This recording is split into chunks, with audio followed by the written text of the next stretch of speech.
Gloria a Dios. Vámonos entonces a Lucas capítulo 10, desde el versículo 25 que acabamos de leer, donde tiene como título El buen samaritano. Hoy vamos a hablar entonces ese tema: ¿quién es mi prójimo? Amén. Y dice el versículo 25: He aquí un intérprete de la ley se levantó y dijo para probarle: Maestro, ¿haciendo qué cosa heredaré la vida eterna?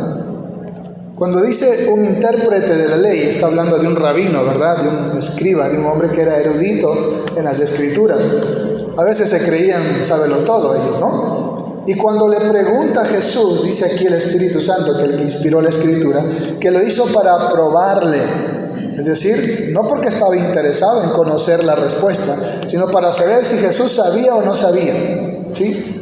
Ellos despreciaban a Jesús porque decían que él no había estado en ninguna escuela rabínica, así que lo trataban como si fuera un ignorante. Lo mismo decían de los discípulos del Señor, ¿verdad? Dice que eran del vulgo y sin letras. En el griego dice agrámatos, que idiote, imagínense, ¿no? Agrámatos, sin letras. Idiote significa del vulgo. De ahí creo que viene la palabra idiota en el castellano, ¿no?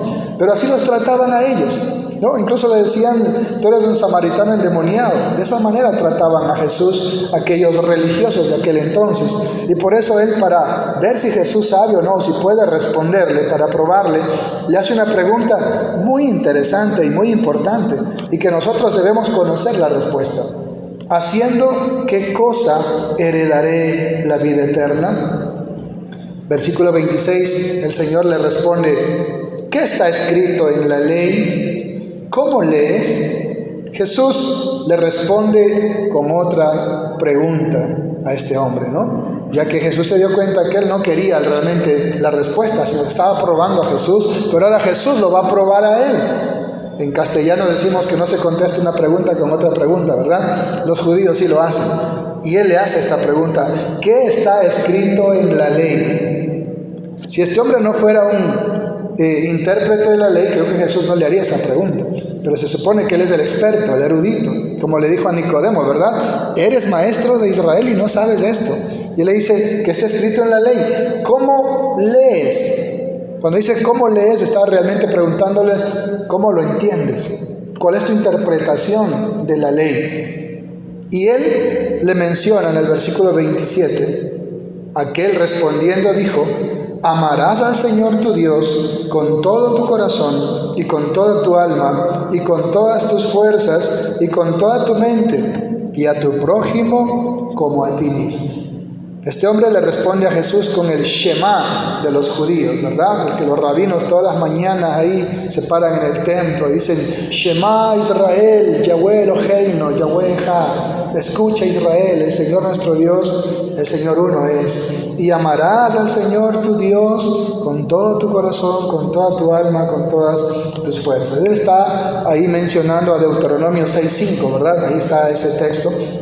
Y también añade Levítico 19:18, donde dice: y amarás a tu prójimo como a ti mismo. Es más, Jesús mismo había enseñado esto, ¿sí? Varias ocasiones le habían preguntado sobre esto, y una vez le preguntaron: Señor, ¿cuál es el gran mandamiento? Y él dijo: amarás al Señor tu Dios de todo tu corazón. Y el siguiente dice, el segundo es semejante, o sea, tiene el mismo peso de importancia que el primero: amarás a tu prójimo como a ti mismo. Desde luego que ese mandamiento de amar al prójimo como a ti mismo, Jesús lo exalta un poco más cuando se lo da a los discípulos, porque dice: ámense unos a otros, así como yo los he amado. O sea, ya no lo amo como a mí mismo, a lo mejor a mí mismo no me amo, ¿verdad? Pero ahora él pone otro modelo de amor: ámense así como yo los he amado. ¿Y cómo los amó Jesús? Él lo dijo: nadie tiene mayor amor que este, que uno ponga su vida por su hermano. Amén. Ese es el amor de Jesús, y en esa medida de amor Él quiere que nos amemos unos a otros. Ya no como a ti mismo, porque hay gente que no se ama a sí mismo, hasta se quiere suicidar, se andan cortando, ¿verdad? Se intoxican su cuerpo, quieren destruirse, no se aman a sí mismos. A veces aman más un vicio a una persona y no se aman a sí mismos, no se valoran, tienen su autoestima por los suelos. Entonces, ¿cómo vas a amar a otra persona cuando no te amas a ti mismo? Jesús cambia ese paradigma y dice, no, vas a amar a los demás así como yo los he amado, de tal manera que di mi vida por vosotros, como aquel himno que cantamos, mi vida di por ti, ¿qué has dado tú por mí? Esa es la medida de amor que Jesús quiere para los unos y otros. Por eso dijo, en esto conocerán que son mis discípulos, en que tuviereis amor los unos a los otros. En el versículo 28 Jesús le responde, le dice, bien has respondido, haz esto y vivirás. El Señor le dice, mira, si haces estas dos cosas, ¿sí? Le está hablando a un judío, muy bien, haz esto y tendrás la vida eterna. Nosotros sabemos que no es así, ¿verdad? Usted no se salva por cumplir los mandamientos de la ley. Usted se salva por la preciosa sangre de Cristo Jesús. Amén. Esa es la que nos salva. Ningún ser humano, dice Romanos, puede ser justificado por cumplir la ley. ¿Sí? Por eso, aparte de la ley, se ha manifestado la gracia de Dios en la sangre preciosa de Cristo Jesús. Amén. Entonces, pero el Señor le está hablando a un judío y le dice, sí, haz esto y vivirás. Los judíos hasta el día de hoy están guardando la ley y no creen en el Mesías. Y no creen en el sacrificio expiatorio de Cristo Jesús para ser salvos. Entonces le dice, haz esto y vivirás. Bueno, una persona erudita, una persona como él, un maestro, no se quedan ahí, sino que son más contenciosos todavía. Y él, en el versículo 29, dice, queriendo justificarse a sí mismo, es decir, para no quedar como alguien que, mira, ya sabías la respuesta, o mira, tú mismo lo sabes, o haz esto, ya. Él hace otra pregunta para quedar bien él, ¿no? ¿Y quién es mi prójimo? ¿Quién es mi prójimo?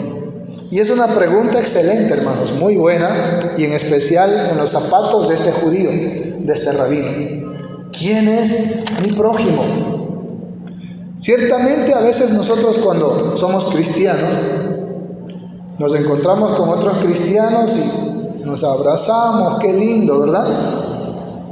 Pero ¿sabe usted que a veces vemos cristianos que solo nos llevamos con los cristianos de nuestra congregación? Y a veces no con todos. Pero a cristianos de otras iglesias a veces ni los saludamos, ¿verdad? Peor si es católico, si es mormón, si es adventista, si es ateo, si es impío, cualquier otra cosa, ¿verdad? Como que los discriminamos, como que los marginamos. A veces habemos cristianos que podemos actuar así. Los judíos actuaban así.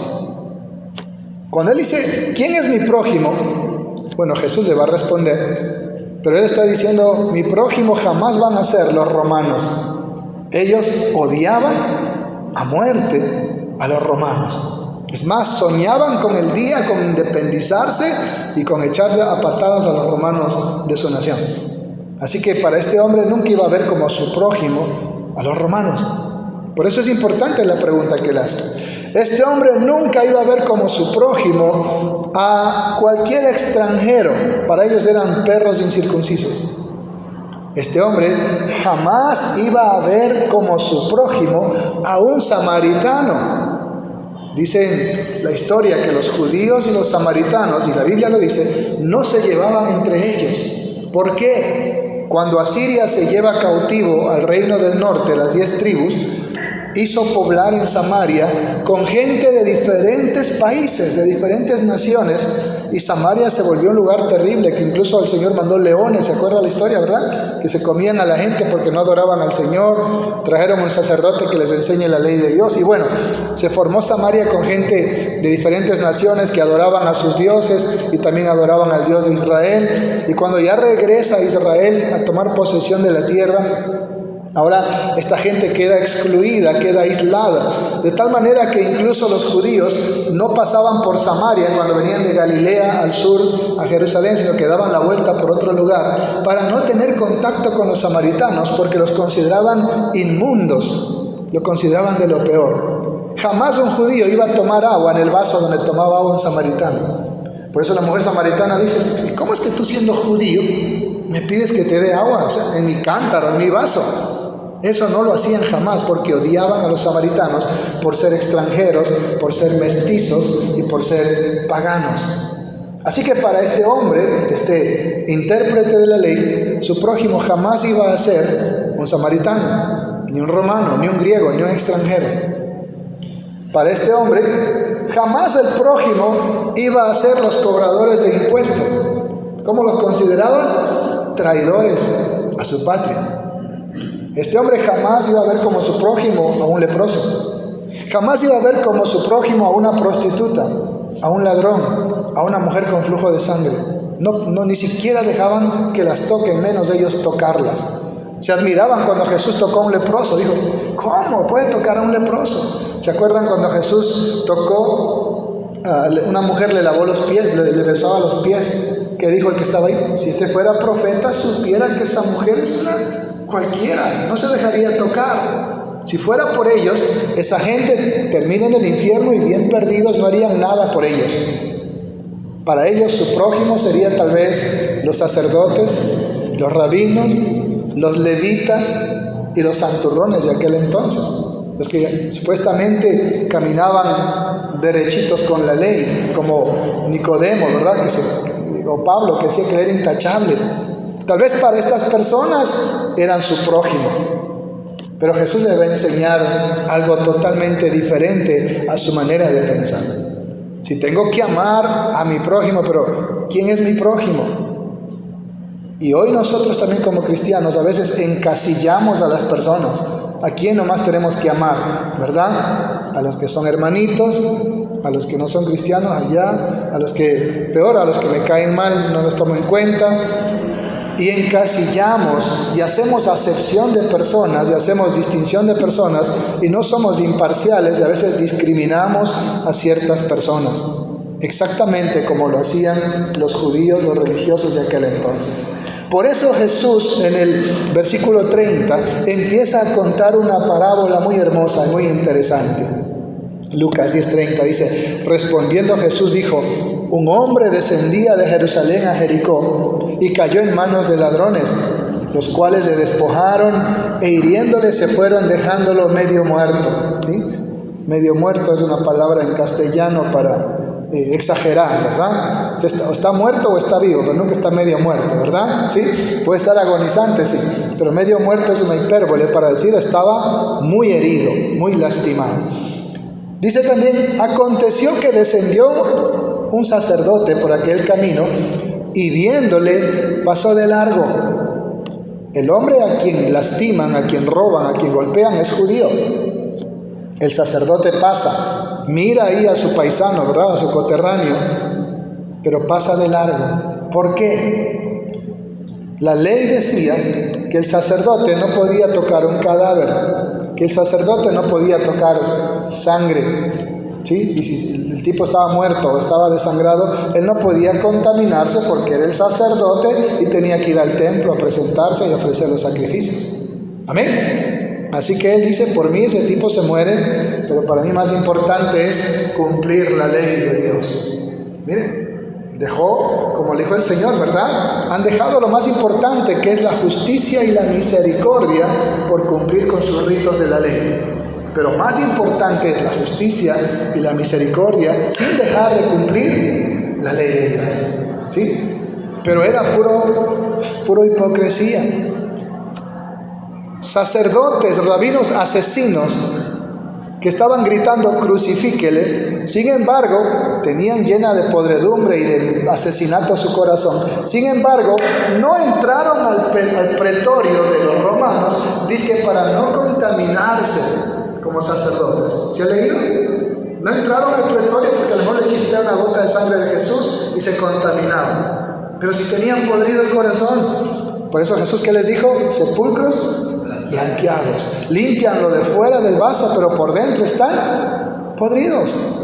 Así eran ellos. Por eso este sacerdote ve a aquel hombre herido, moribundo, agonizante, y pasa de largo, apático, insensible al dolor, al sufrimiento de esa persona. No le importó, a él le importaba más su estatus, su reputación, su religión, su trabajo, que la vida de un ser humano.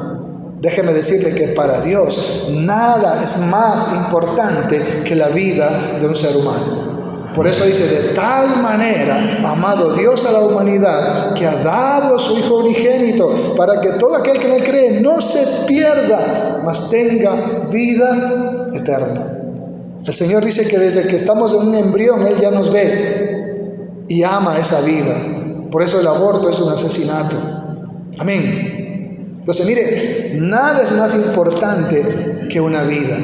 Si usted viene al culto todo bañadito, limpiecito, le toca predicar, pero de pronto ve una persona herida y tiene que auxiliarlo y tiene que bañarse de sangre y llevarlo a salvar esa vida, le aseguro que Dios le va a decir: hiciste lo mejor. Sí, los hermanos no escucharon hoy la predicación, pero ya escucharán otro día. Los hermanos tal vez no te vieron hacer tu trabajo en el culto, pero tú salvaste una vida.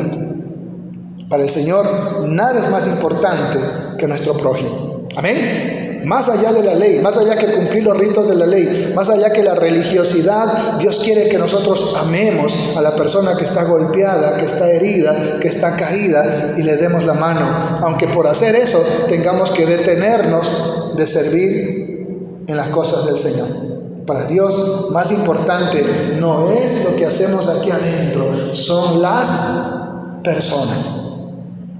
Y luego dice también en el versículo 32, asimismo un levita, llegando cerca de aquel lugar y viéndole, pasó de largo. Igual que el sacerdote. Los levitas eran los que ayudaban a los sacerdotes en el templo, ¿verdad? Eran los guardias de la puerta, eran los que botaban las pezuñas, el estiércol de los animales, los que lavaban todo eso, le entregaban listo al sacerdote para el sacrificio. Eran los que hacían lo que hoy nuestros diáconos hacen en el templo. Así que el diácono dice: estoy de caché, yo que me voy a manchar de sangre acá por el hermano Lismar, ¿verdad? Y aparte que huele a ajo, a cebolla, porque es cocinero. No, ahí que se quede, ¿verdad? Yo no lo voy a ayudar. Pero para Dios lo más importante es esa vida, más allá de cumplir con tus obligaciones religiosas. Eso es lo que Jesús quiere enseñarnos en su palabra. Las personas son lo más importante. Amén. Así que el levita y el sacerdote eran los que ministraban en el templo, en la sinagoga, en la religión. ¿Sí? El levita también no tenía que contaminarse con sangre, no tenía que hacer. Dice: por mi lado ese tipo ahí se muere, pero a mí mi religión no me lo permite. ¿Sí? Los testigos de Jehová dicen eso, ¿verdad? Mi religión no me permite donar sangre, puede ser la propia madre, dejan que se muera, en vez de darle una transfusión de sangre que podía salvarle la vida. Porque toman más los rituales de la ley que la vida de una persona.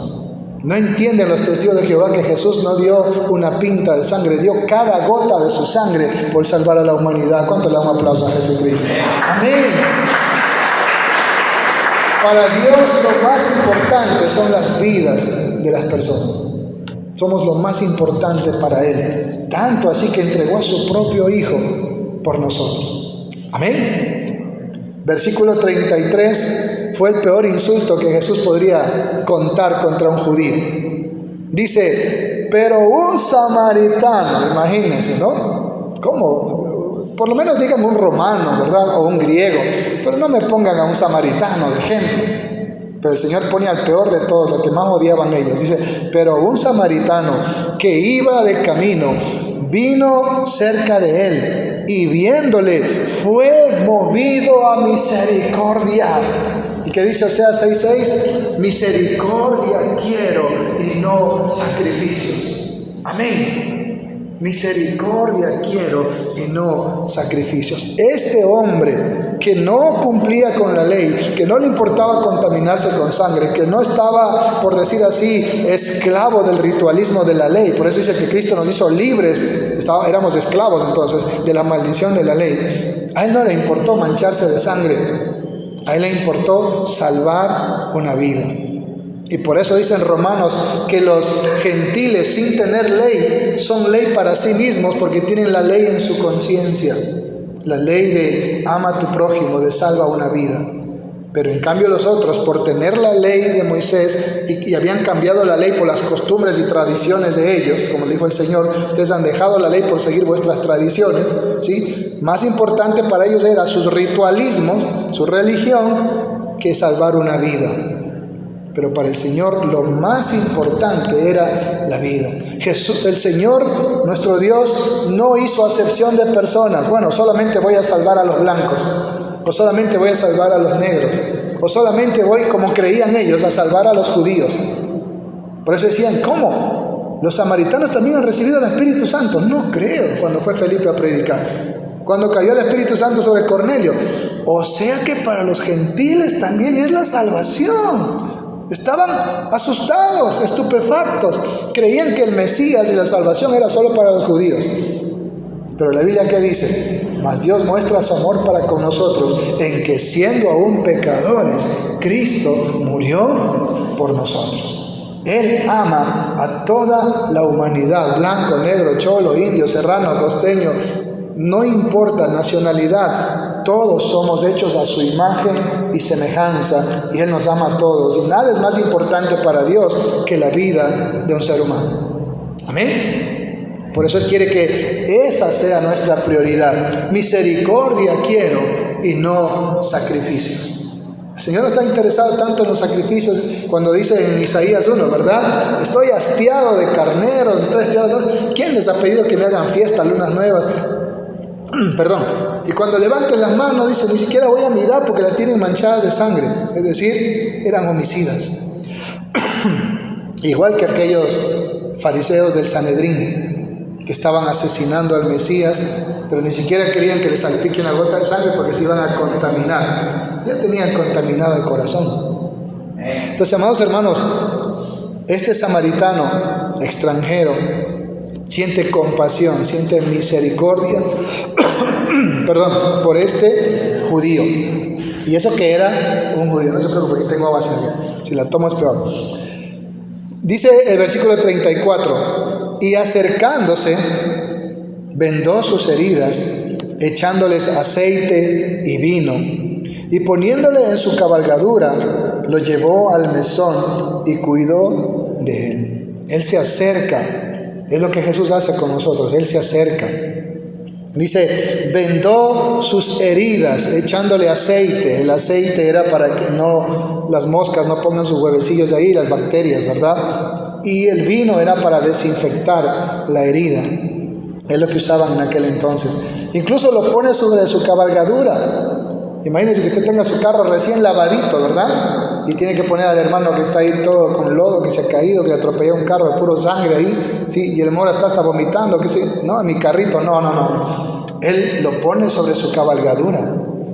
No solamente eso, lo lleva al mesón. Mesón es lo que nosotros hoy diríamos un hostal, ¿sí? O un hotel, ¿sí? Hay lugares donde no hay que decir hotel o motel, ¿verdad? Porque son para otras cosas, pero hay lugares donde podríamos decir es un hostal, es una residencial, es un lugar donde van a pernoctar las personas, y lo lleva ahí y lo cuida. Miren, no solamente le dio los primeros auxilios, también se encargó de cuidarlo, de ver que la persona se rehabilite.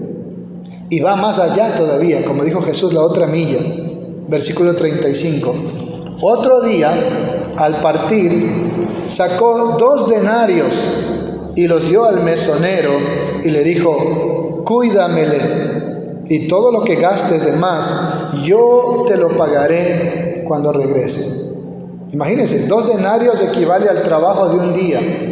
¿Sí? Hoy en día creo que $30 es el trabajo que cobra un maestro, ¿verdad? Está hablando que le dio $60, el trabajo por 2 días más, para que 2 días más lo cuide el mesonero hasta que el otro tenga fuerza, se rehabilite. Con esos 2 denarios tenía que alimentarlo también. Y no solamente eso, dice, y cuando regrese te pago si has gastado de más.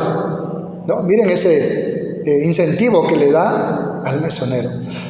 En otras palabras, no lo deja a medias a este hombre, sino que hace un trabajo completo. Por eso muchos ven aquí la figura de Cristo, ¿verdad? El mesonero, dicen algunos alegorizando la parábola, lo cual no hay que hacer. El mesonero representa a la iglesia. Y el Señor le dice, mira, cuando regrese, si has gastado de más en hacer mi obra, yo te lo voy a recompensar. Tengo grandes galardones para ti. Amén. ¿Sí? Y esa persona herida representa a la humanidad caída, golpeada por el pecado. Así alegorizan algunos de esta parábola, ¿verdad? Y es verdad. Entonces, Él incluso le da de más, le dice, ahí está para que lo cuides. Por eso dice que el que empezó en nosotros la buena obra, ¿qué más dice? La perfeccionar. Dios no deja las cosas a medias. Cuando Dios trabaja en nosotros, en los procesos que pasamos, no lo hace a medias, Él lo termina. Por eso dice, no te dejaré ni te desampararé. Y por eso es que el Señor dejó a la iglesia para cuidar de esos heridos. Y si gastamos de más, no se preocupe, iglesia. El Señor nos va a devolver con creces cuando Él regrese. ¿Cuánto le da un aplauso a Jesucristo? Gloria a Dios. Cuídalo, y lo que gastes de más te daré cuando regrese. Miren el corazón de este samaritano. Aunque era para los judíos, desde la perspectiva de los judíos, mestizo, impuro, perro incircunciso, jamás tocarlo, jamás saludarlo, peor tomar en su propio vaso agua, no, lo último, porque me iba a contaminar. Sin embargo, este hombre tenía algo más importante, que es una de las cualidades o de los atributos de Dios, la misericordia. En cambio, los otros tenían religión, pero no tenían misericordia. Pero para Dios, ¿qué es más importante? La misericordia. Por eso dice en Efesios capítulo 2, versículo 5, ¿verdad? Pero Dios, que es rico en misericordia, por su gran amor con que nos amó, aun estando nosotros como ese samaritano, muertos en delitos y pecados, nos dio vida juntamente con Cristo. Ese es el Dios misericordioso.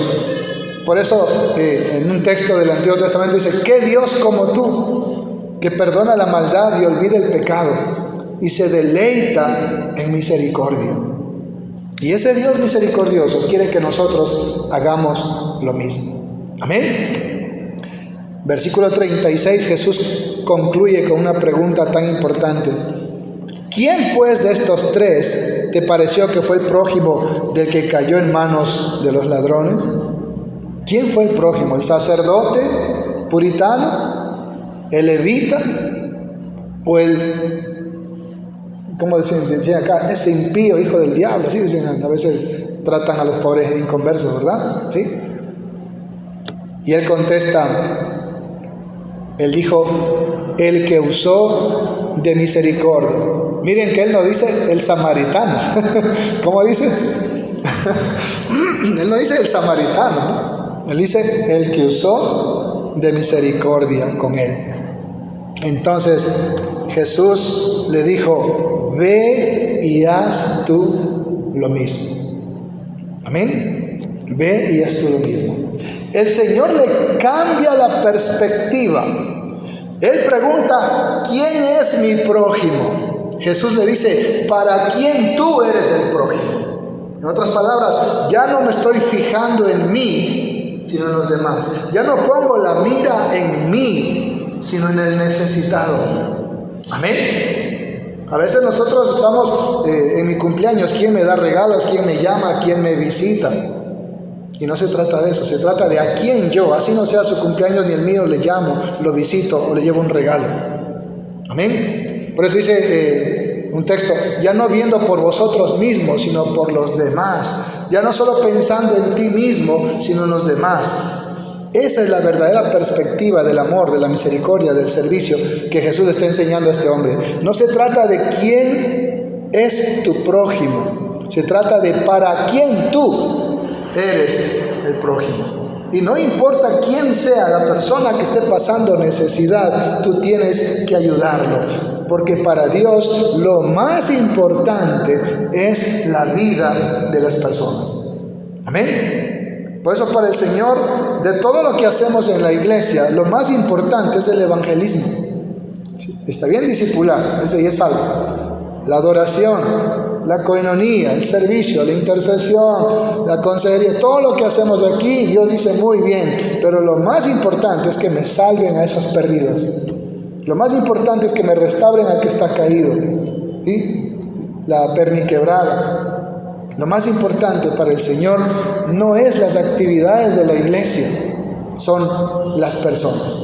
Amén. Si usted se enfoca más en el edificio, en los cultos, en la música, en todas esas cosas, tiene la perspectiva equivocada. Para el Señor nada es más importante que las ovejas, y en especial la que está perdida. Por eso dejó a las 99 y fue a buscar a la descarriada. Eso nos enseña esta parábola, hermanos. ¿Quién es mi prójimo? Mi prójimo es cualquier ser humano que necesita de mí. Puede ser ser católico, judío, musulmán, ateo, la religión que sea. Yo no tengo que hacer acepción de personas, distinción de personas, ni discriminar a nadie. Puede ser blanco, negro, cholo, mestizo, puede ser joven, anciano. Ninguno de esos detalles tiene que importarme, sino el ayudar a esa persona. Amén. Puede ser los que se fueron de esta iglesia. Pueden ser los que me fueron calumniando, los que me traicionaron, los que me dieron la espalda, los que me han ido maldiciendo, hablando mal de mí. Ellos también son mi prójimo. Esa es la parte más fea del Evangelio. Ama a tu enemigo, bendice al que te maldice, ora por el que te ultraja y te persigue, muestra la otra mejilla, perdona 70 veces 7, no te venguéis a ti mismo, deja lugar a la ira del Señor. Esa es la parte más fea del Evangelio. Amén. El amar al enemigo. Y Jesús dio el ejemplo: Padre, perdónalos, porque no saben lo que hacen. Y a veces sí saben lo que hacen, pero eso es lo que el Señor nos enseña a nosotros. Mi prójimo son aquellas personas que me calumnian, que me injurian, que me traicionan, que me abandonan, que me menosprecian, que van lanzando maldiciones y cuantas cosas más. Ellos también son mi prójimo. Y cuando los encuentre en la calle, tengo que decirle: Dios te bendiga. Y si sé que alguno de ellos está enfermo, está pasando necesidad, tengo que ir. Hermano Vilma, estoy chiro, regáleme una tarrina de comida que le voy a llevar a un hermano. No, pues si el hermano se fue dividiendo la iglesia, sí, pero es un prójimo. El Señor lo ama y tiene compasión de él. Esa es la parte más difícil de ser cristiano. Y que este mensaje hoy quiere decirnos: tenemos que amar. Siempre me encuentro con hermanos que fueron menospreciando nuestra congregación. ¿Qué nos dijeron de mí? ¿Qué no hicieron por votarme? Y cuando los encuentro, los abrazo sinceramente, los bendigo, me siento a conversar con ellos, no espero a que ellos vengan donde mí, yo voy donde ellos, porque si no hago eso, no soy un seguidor de Jesucristo. Si no amo a mi enemigo, a mi detractor, no estoy siguiendo las pisadas del Maestro. Amén. Entonces, ¿quién es mi prójimo? ¿Esas personas que me han hecho daño? Sí. ¿Esas personas que me han lastimado, que han hablado mal de mí? Sí. ¿Ese católico borracho? Sí. ¿Ese tal vez unitario que no cree ni en la Trinidad y insulta a los evangélicos? Sí. Ese adventista que cree que porque no guarda el sábado me voy al infierno, también es mi prójimo, también tengo que ayudarlo. No mirando su religión, no mirando su raza, no mirando nada, sino mirando que es un ser humano que Dios ama. No mirando incluso su pecado, porque solo Dios es juez. No, pero si es homosexual, si es prostituta, si es delincuente, si es una persona de mala procedencia. Jesús dijo: yo no he venido a buscar a justos, sino a pecadores. Amén. Él vino a buscar a los pecadores y nosotros tenemos que hacer lo mismo. No podemos buscar solamente la gente que nos simpatiza. La gente que está más perdida, que está más equivocada en falsas doctrinas, que está más en oscuridad, más hundido, es donde más tenemos que ir. Porque esa gente es la que está como aquel judío que estaba medio muerto, golpeado. Amén. Y no hay nada más que cause la muerte que el pecado. Y a esas personas es a donde nosotros tenemos que ir, es a quien tenemos que ayudar, es a quien tenemos que extender la mano, es por quien tenemos que ser movidos a misericordia y tenemos que ayudar. Entonces dice: serán hijos de vuestro Padre que está en los cielos, que es misericordioso, que hace salir el sol sobre buenos y malos y que hace llover sobre justos e injustos. Dale un aplauso a ese Dios maravilloso. Esa es la misión que hoy el Señor nos da a nosotros. Amén. No vamos a mirar mal a las personas, no vamos a discriminarlas, no vamos a marginarlas, no vamos a virarle la cara, vamos a darles misericordia, vamos a darles amor, aunque ellos nos respondan con odio, con rechazo, con desprecio, no importa. Jesús no tiró esa cruz y se los tiró por la cabeza y dijo, no, pues si no me tiran flores yo no voy al Calvario. Él siguió con la cruz hasta el final. No le tiraron flores, le tiraron escupitajos, golpes, insultos, y Él siguió porque nos amaba por amor a nosotros. Y Él quiere que usted y yo hagamos lo mismo. Amén. Gloria al Señor. Vamos a orar.